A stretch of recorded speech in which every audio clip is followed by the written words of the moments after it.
Phrasal verbs are the building blocks of natural English conversation. Whether you're just starting out your English journey or looking to level up your skills, mastering phrasal verbs is essential for fluent communication. So today, we're going to discuss the top 10 most commonly used phrasal verbs in English and explore their multiple meanings.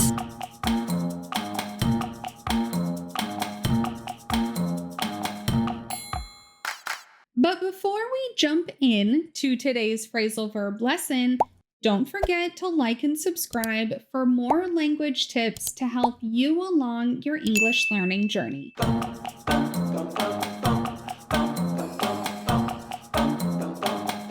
Let's first discuss the phrasal verb to get up.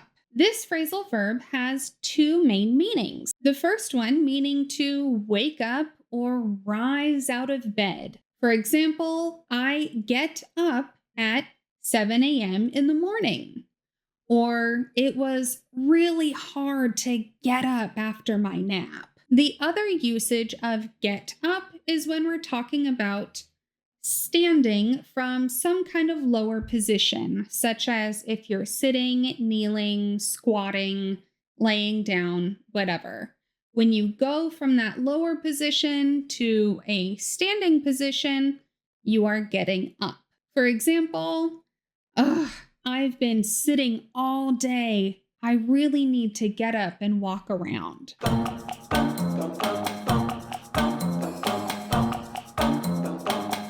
Our next phrasal verb, to go out, also has two main usages. The first one means to leave your home or your place of residence, usually for a social purpose. For example, hey, let's go out for dinner this weekend. Or, I have been home for too long. I really need to get out of the house. This phrasal verb is also used to describe when you're dating somebody. So you could say, we've been going out for 6 months. Or past tense, I went out with my husband for a year before we got married. But just remember that after you get married, you wouldn't say that you're going out. Going out with someone is only used when you are dating.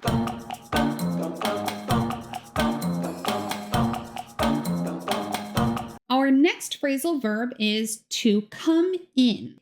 Come in is typically used when the speaker is inviting somebody to come into some particular space and the person they're inviting is close to the entrance. For example, please come in and have a seat.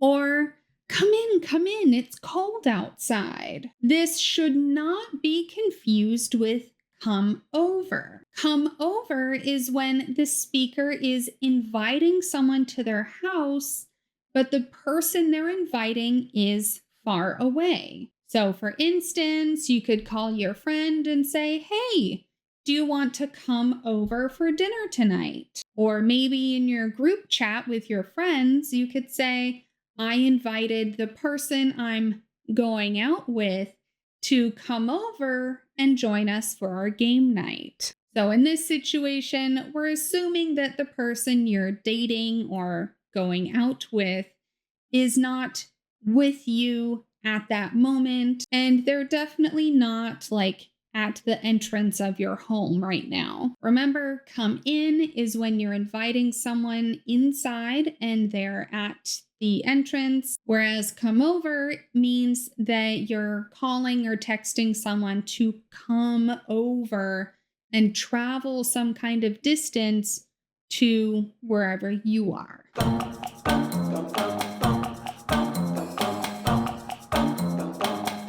Our next phrasal verb is to turn on, and this also has two main meanings. The most common usage for turn on is to activate some kind of electric or electronic device. For example, you need to turn on your cell phone, or you turn on your computer when you go to work. And of course, the opposite of turn on is turn off. You should turn off your phone when you're at the movie theater, and you turn off the lights when you leave a room. You can also use the phrasal verb switch on or switch off in basically the same way as turn on, turn off. So you switch on the lights and switch off the lights, switch on your computer, switch off your computer. They're basically the same thing. Now, the other usage of the phrasal verb to turn on is when something makes you excited, if you know what I mean. You can Google it if you need more details, but not at work.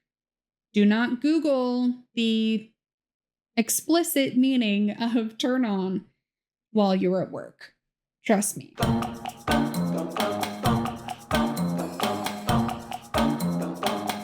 Moving right along, we have the phrasal verb to take off, and it also has multiple meanings. Our first usage of the phrasal verb to take off refers to removing clothing, which I guess could kind of be related to our previous phrasal verb of to turn on. So, for instance, you probably take off your shoes as soon as you enter your house. Or if you get too warm, you can take off your jacket or sweater. But just a side note about discussing removing your clothing. If you're describing taking all of your clothes off for the purpose of putting on a new outfit, such as when you go to bed at night, you probably put on pajamas. You should not describe the process as I took off my work clothes to put on my pajamas. Because when you say that, you're kind of forcing the listener to imagine you taking off all of your clothes and getting naked. That's probably not your intention. So instead, when you are discussing going from one outfit to a totally different outfit, you should use the phrasal verb change into. So you need to change into your pajamas, not take off my work clothes and put on my pajamas. It's too graphic. Please don't say that. And also, if you're, I don't know, describing your daily routine, you don't need to say, I take off all my clothes before I take a shower. It's unnecessary because it's assumed that, of course, you will shower without clothes on. When you mention the taking off of clothes, you're forcing that image into someone else's mind. And that's not polite. Don't do that. Now, the other usage of take off has nothing to do with clothing at all. This second usage of take off means the beginning stages of when something goes from the ground to the air, such as an airplane. So at first, the airplane is driving on the tarmac, and then it will take off. So this moment when it's going from the ground to the air is takeoff, and then it flies.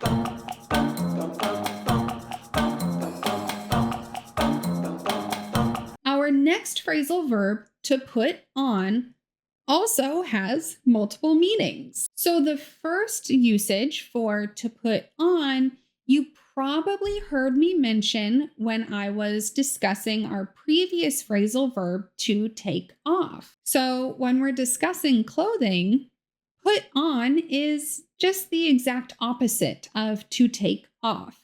You take off a jacket and you put on a jacket. You take off your shoes and put on your shoes. But again, if you're going to be discussing completely changing all of your clothes, You don't need to use either of these phrasal verbs, like take off all your work clothes and put on your pajamas.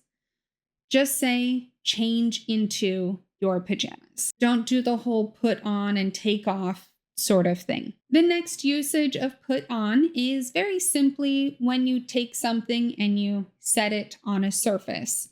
So I usually put my phone on the table next to me.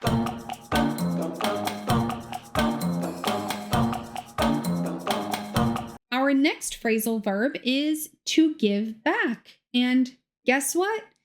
It also has two meanings. The first usage of give back means to return something to its owner. So, for instance, if you borrow a pen from your friend, you need to give the pen back. Or if you are traveling and you rent a car, you need to give it back at the end of your vacation. Remember, in American English, we use the term vacation to discuss when we go on a trip, and holiday is only to discuss special days like Christmas, Independence Day, New Year's. But in British English, they use the term holiday to discuss those special days and going on trips. But for American English, vacation and holiday are very different things. However, you can also just use the verb return, and I would argue that the verb return sounds more natural than give back. So if you rent a car, you need to return the car. If you borrow your friend's pen, you need to return the pen.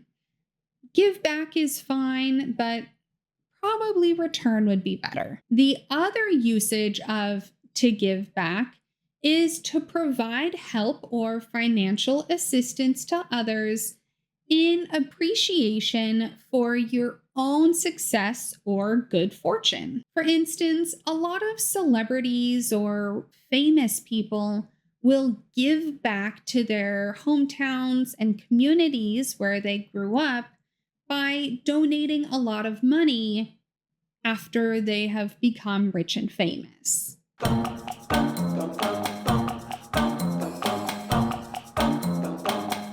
Our next phrasal verb, to look for, is nice and simple with one main definition. We use to look for just to describe when we're searching for something. For example, I'm looking for my keys. Have you seen them anywhere? Or, I need to look for a present for Mother's Day.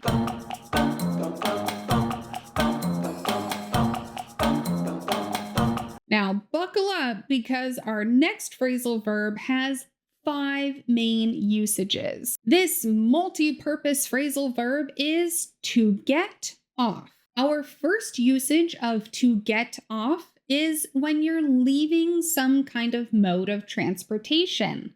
For example, you need to get off the bus, get off an airplane, get off a boat. But you would not use get off for something like a car. If you said, I got off the car or got off the taxi at this location, that would imply that you were standing on top of the car and then you jumped down. So I'm assuming that you're not standing on top of cars very often, so you should not use get off with cars or taxis or anything like that. So that brings us to our second usage of to get off, and that is when you descend or go down from an elevated place or go from a high place to a low place. We'll often use this phrasal verb when we're talking about people sitting on something like a horse or a bicycle, or if they are standing on something that is elevated like a ladder or a platform.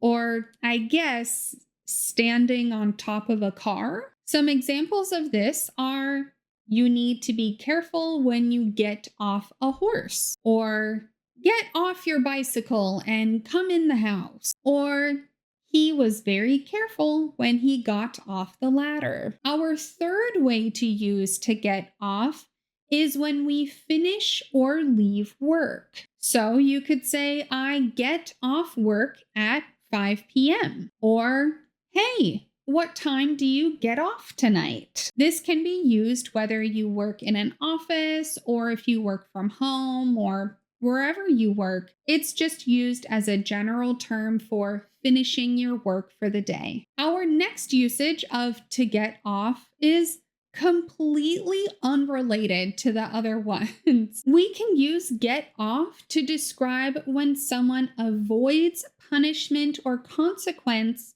after committing a crime or doing something bad. Or it can mean getting a very mild or light punishment even though they did something really, really bad. So, for example, it's very common in the United States for police officers to give out tickets for people that drive too fast and go over the speed limit. But if the police officer pulls you over and just says, hey, don't do that again, well, you can say, I got off with just a warning, meaning you didn't get any real punishment. We can also see this in court cases.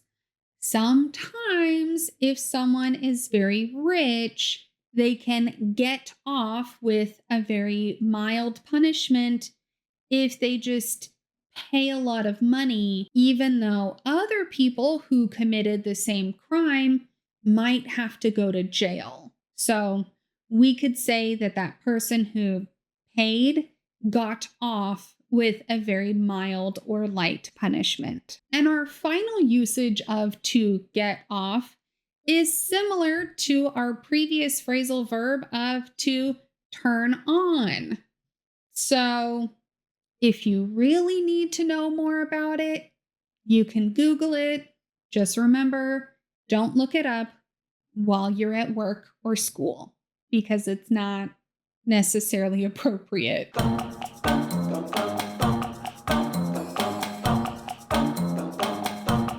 And our final top 10 phrasal verb is to run into. This also has two main usages. The first one is to encounter or meet somebody unexpectedly. So let's say you're at the mall doing some shopping and you unexpectedly and suddenly see an old classmate whom you haven't spoken to in a long time. You could approach them and say, hey, it's so great running into you. Oh my God, Megan from high school? Shut up, Rob from math class? It's been forever. How are you? Amazing. We have to catch up and grab drinks sometime. Or you could text another friend and say, oh my God, guess who I ran into today? Now, you would only use this phrase, run into, if you actually speak to that person, whether it's just a quick hello or you have a conversation. If you see them across the store and you try to hide and you don't say anything, you wouldn't use the phrase run into for that situation. In that case, you would just use the verb to see. So you could text your friends, guess who I saw at the mall? And the other usage of to run into is when things physically collide. So when two cars smash into each other, you could say that they ran into each other. Or if a vehicle hits a telephone pole, you could say the truck ran into a telephone pole. You could also use this to talk about people colliding or smashing into things.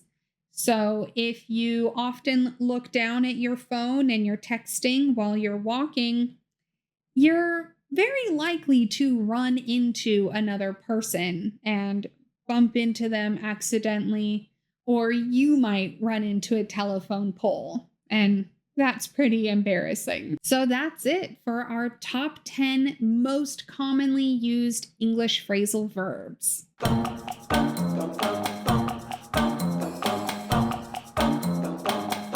For today's comment challenge, I want you to write a sentence or a few sentences with as many of these phrasal verbs as possible. But please only use the appropriate versions of the phrasal verbs that we learned today.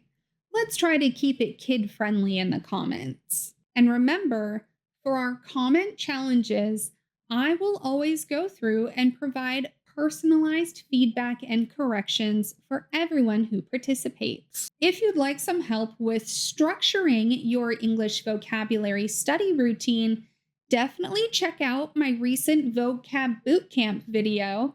And if you'd like some more tips and tricks for how to optimize your vocabulary practice, check out the playlist right over here. Happy studying, and I'll see you later.